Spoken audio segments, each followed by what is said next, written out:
Hello everyone and welcome back to Aussie Starcraft, where we're casting WCS Korea Season 2 between our yellow Terran Maru, almost said yellow Protoss there, and our red Protoss in the top left hand corner, who is Rain. It's an excellent PvT series here in the finals of WCS Korea. $20,000 on the line for first place, and we've just seen great play out of both these players. Saw Rain take an early 2-0 advantage in this series, but Maru able to steal a game back off Rain last round with a very aggressive play on Belshir Vestige. This map is of course Star Station. The players are at cross spawn, so this could develop into quite a nice macro game, and I tell you, if I was Maru, I'd be feeling pretty good about this game, not only because he was able to take that last game off of Rain, but because if there's a map that Terran can use to their advantage, it is Star Station. We've seen this map used to the advantage of Terran all throughout this series. Quite frequently the swing game between Terran and Protoss has taken place on this map, and the Terran player has consistently been able to use the map to their advantage and secure a win on it. So the reason of course for why this map is so good for Terran is this massive edge that you can see on the main base.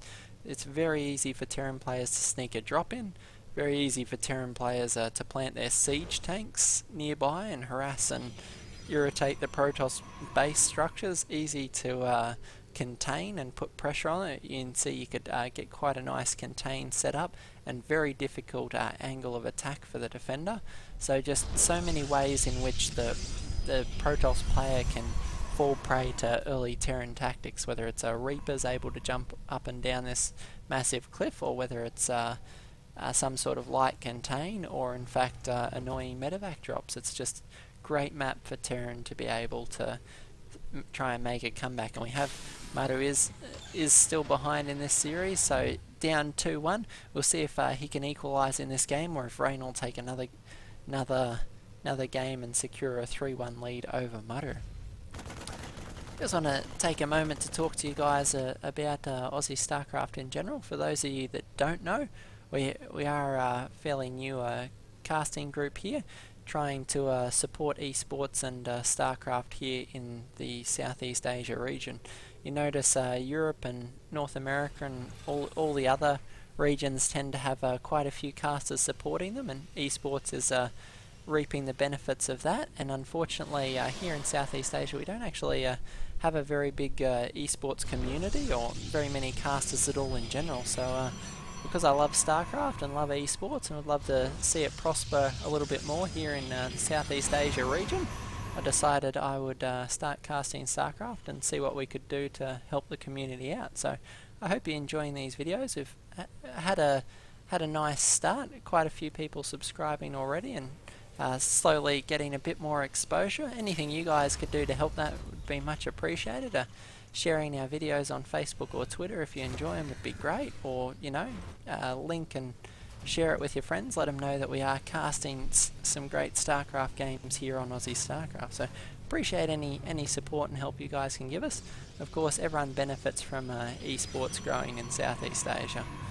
If you're like me, you'd love to see Southeast Asia with its own seat in the WCS. The other three major regions already having WCS tournaments going. We did have one large tournament in Sydney last year, but love to see that become a regular event for us. So any support and encouragement you guys can muster up would be much appreciated. Always feel free to shoot us a comment down below, or an email to aussiestarcraftreplays@gmail.com. Happy to cast any games you guys would like to send in, so shoot us through a link to the replay pack or the replay you'd like to see, and why you enjoyed it, and we'd be happy to cast that for you. Alright, we see a Terran base with a bit of a 1-1-1 going on here. We have a barracks factory and a starport now on the way. With the expansion down at the natural, quite a few Marines on the field already. Protoss player likewise got his natural up, starting to get a few probes down there mining.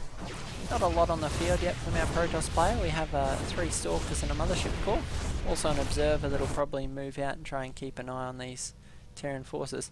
Have this Marine that seems to be doing a little bit of scouting, checking for any hidden bases, and an SCV holding the tower. see Maru moving out early with a few Widow Mines and Marines. There's I think quite a clever choice out of Maru. Widow Mines are fantastic against Protoss. If you weren't aware, they do extra damage against shielded units. So Widow Mines just do fantastic damage to Protoss army, able to get that damage on the shields, and they can in fact one-hit a Stalker. So if you can imagine from the Terran player's perspective, a 75 mineral, 25 gas unit that can one-shot a Stalker that costs 125 minerals and 50 gas, it's quite an efficient trade ratio, and it's once that Widow Mine's activated, it will certainly kill the Stalker, unlike these poor Marines that just get forced back and back by the Stalkers, unable to engage them until they've got a stim pack or something else to, something like Marauder Slow.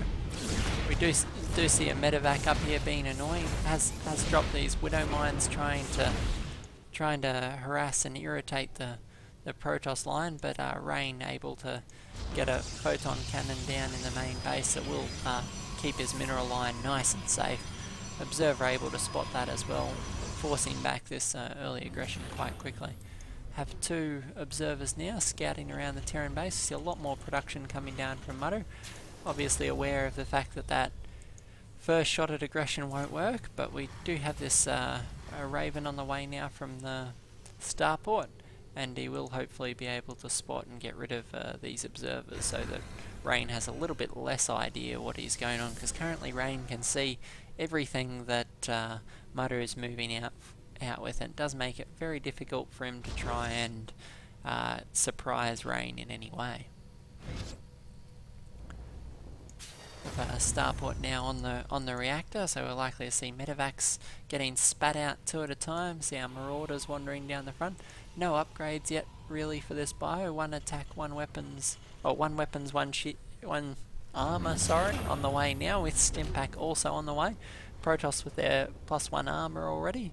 Quite common for Protoss to grab that +1 armor against Terran. Really increases the survivability, particularly in the delicate minutes of the game, which is the 10 to 15 minute mark, when Terran tend to have a larger bio force and be able to do significant damage to the Protoss player.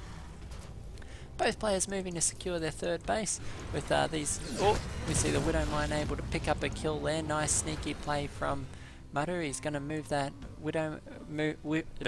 Whoa, wow, guys. Sorry, obviously casted a few too many games in a row now. Very tongue-tied. What I meant to say is the medevac able to pick up that Widow Mine. The reason for that, with all these observers around, Rain can go and pick that off quite easily, whereas if Maru moves it, it's likely to be able to pick up a second kill, and frankly, now that it's killed that first Stalker, everything else it can kill is in fact gravy. So where's that Raven got to? If we look at the units tab, where's the Raven got to? It is right here, so close to these observers. Observer must have been taken out. We can see them over here, a Stalker trying in vain to kill this factory, doing a bit of a floating scout. This will give Rain a bit of intel that he probably already had, but once you see the factory flying around, you know the Terran player is fairly committed to going bio and unlikely to drop a whole lot in the way of mech units, so very likely to be facing off against straight bio or bio mine. We can see that Maru is choosing to move out into the middle of the map now. Sorry, my dog's going ballistic. Obviously someone else has gotten home. Better shut that door, try and make it a bit quieter in here. This Marauder stimming and running around, able to pick up that observer in the middle of the map. Poor Marine meets a fiery death. Look at him, he's still going. Just stumbling back and forward there, lit on fire by the Colossus. But that's got to be the world's unluckiest Marine there. Hopefully this dog will calm down in just a minute. Right, we have the Marines Marauder force moving out up the left hand side of the map. Protoss army in the middle of the map, moving back and forward, probably realises in the sight from these units that the Terran force is in fact moving around to flank. Protoss force moving up to support. It is quite an even game, 162 to 154 supply. We see workers killed, almost no workers killed on either side. So both these forces able to macro up quite without a whole lot of aggression or interruption from the other players. Both players posturing, but unable to do a whole lot to disrupt the other player. Big doom drop was moving out, but spotted by the observer, and we could see that rain was in place to make that very unprofitable for Maru. If Maru had chosen to move in there, a lot of these medevacs with full energies would have been feedbacked and the units inside would have died instantly. So nice play out of both Rain and Maru here, both jockeying for position anxiously, trying to pick up any extra advantages they can get. We can see Rain pushing down now, obviously very confident in the number of Colossus he has. He has 4 Colossus to 4 Vikings, so not enough Vikings on the field to make this as cost efficient as the Terran would like. Oh, Stalker's able to pick up, oh, so close to picking off that Viking. That would have been a great pickup, able to cut down the amount of these Vikings that are able to injure the Colossus. Massive concave being established here by Maru. If he can bait the Protoss into it, it could end very poorly. These units would stim up and take up the Colossus. What Rain really needs to do is, without any sentries, he needs to try and minimise the frontage that he's engaging off. If he moves into here and is surrounded on 3 sides, the DPS of this Terran force will just rip him to shreds. Is he going to go? Is he going to take the bait? Oh, snipes coming out of the Ghosts. Pick off a few units here and there, taking down this factory so that there's less line of sight for the Terran player. We can see this High Templar moving up. Will he get a storm out? Yes, storm out on the Ghost. Decent storm there. Alright storms from the second one, but mainly storm in the Sentry Tower. Terran army moving back and forward, trying to get a better position. We have the point defense drone there to soak up a few of those Stalker shots. Forward pylon here. Rain is intending to keep this pressure on. Let's see if he can break the back of our Terran player. 4th base dropped up here. If I'm not mistaken, Rain doesn't know about that yet. Oh, better put it back on everyone. Okay, Stalkers move in. Point defense drone able to keep that Sentry Tower alive, which is great for Maru. Able to, blinking into the storm, but able to pick off one of the Vikings. Nice pick up there for Rain. Wow, it's a gutsy move from Rain. He's so bent on keeping this position, he's dropping some photon cannons here. To try and, I guess, protect these High Templar that he's warping in. High Templar are very susceptible. Single Marines and Marauders are able to do significant damage to them and force them to waste their storms earlier. Big fight coming up here, big EMP down on this Protoss force. One Colossus is going to go down to these Vikings, and it does.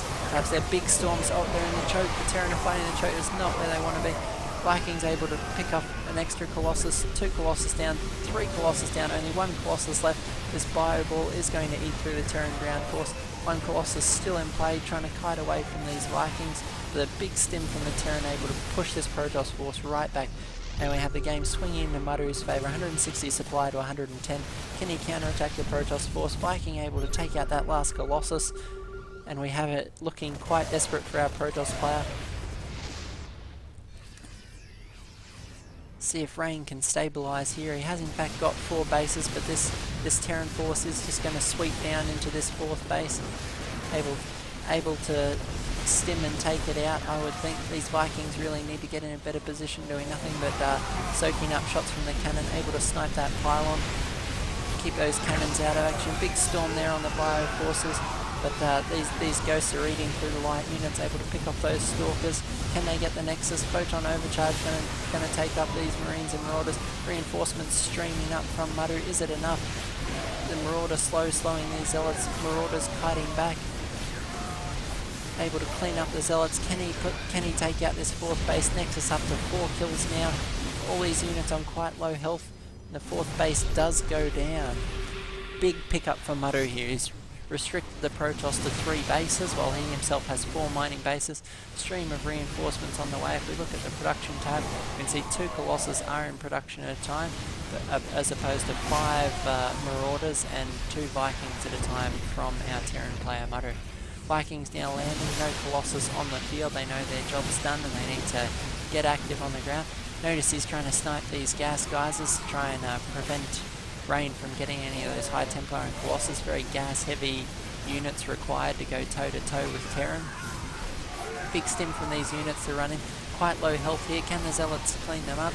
And no, Rain forced a GG out of game number 2, and in fact we see Maru able to take it yet again, a Terran winning on Star Station, able to even this series out at 2 games apiece. What an excellent game from Maru.